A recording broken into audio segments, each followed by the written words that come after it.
refusing to accept asylum seekers or refugees into Italy? Well, Italy will face the impact of potential migratory flows. It is absolutely clear. We did so 2 weeks ago with 6,000 migrants coming from Tunisia.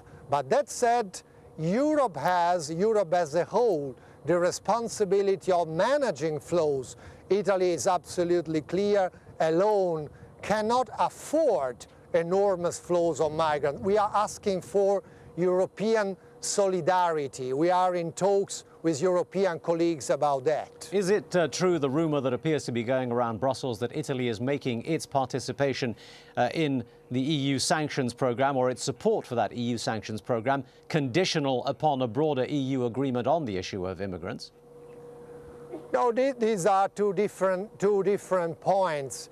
One thing is the full implementation of European and UN sanctions, and we will be fully implementing UN and European sanctions.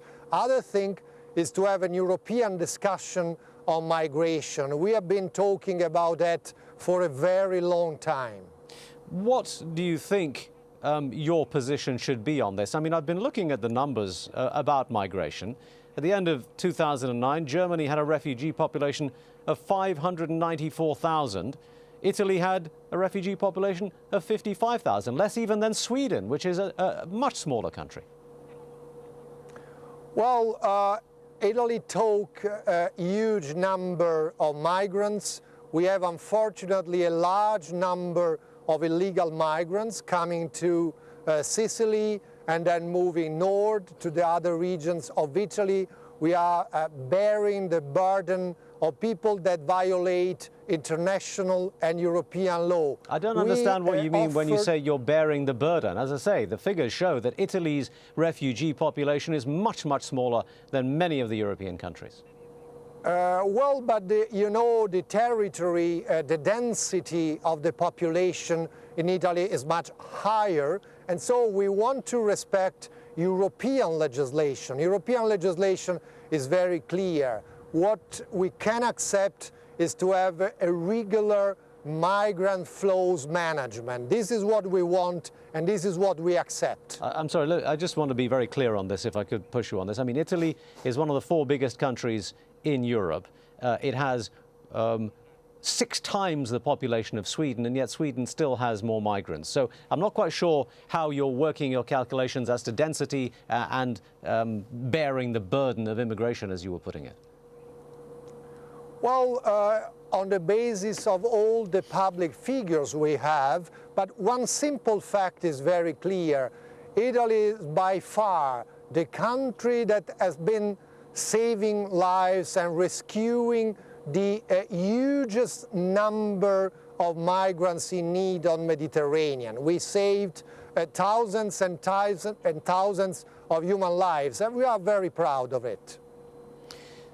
You say that you will agree with and enforce all the EU sanctions announced. Let me just ask you what you're doing in terms of investments, in terms of assets related to Libya. Your relationship business-wise and financially with Libya much closer than any other European nation. The deal that was struck with Libya just a few years ago in 2008 provided for $5 billion in investments into Libya over 20 years.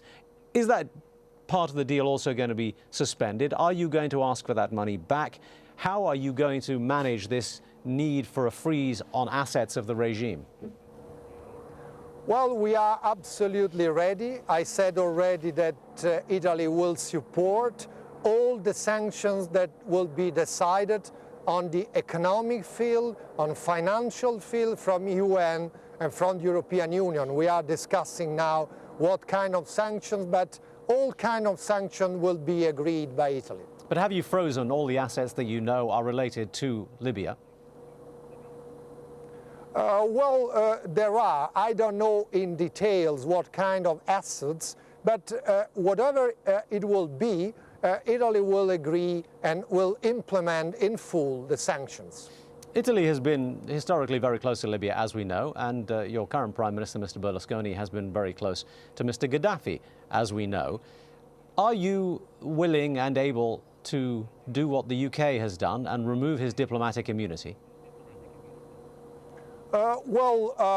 We can discuss together, because this is an initiative that should be taken at European level. We have no problems at all, because since we adopted a travel ban, we have no problems of Libyan regime people entering the Italian territory. So we have no need to remove what it doesn't longer exist, that is diplomatic immunity, since they cannot simply enter the Italian territory. Well, I'm just wondering whether, because of the relationship between the two countries, Italy might consider or entertain the idea of providing Mr. Gaddafi with some kind of refuge.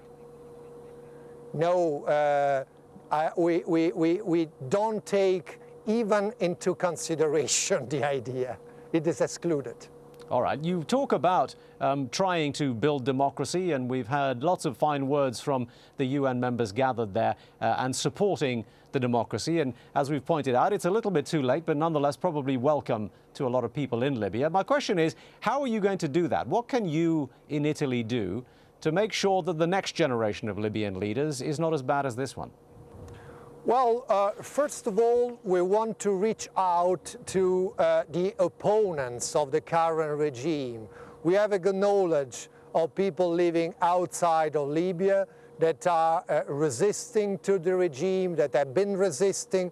We could offer some good opportunities like students' exchanges, I would say scholarships. We can help, but in full respect of the ownership. It will be the Libyan people who will decide about its destiny. And the sanctions that we have seen already, as announced by the EU and by the United Nations, do you think they go far enough? I mean, you have mentioned recently the possibility of no-fly zones. You have mentioned using your military bases in some context. Give us a little bit more detail as to how much more do you think is going to be necessary to get Gaddafi out? It depends on what the international community will be discussing, because we have been discussing about the so-called no-fly zone.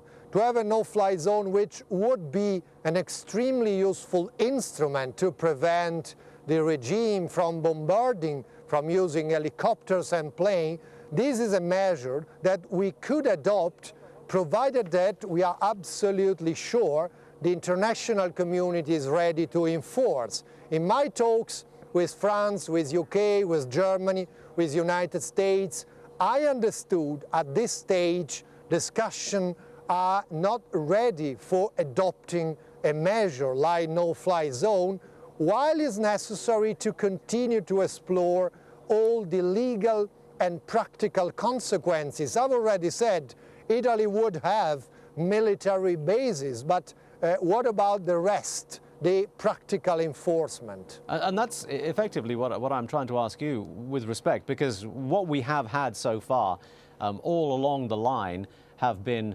I guess, a lot of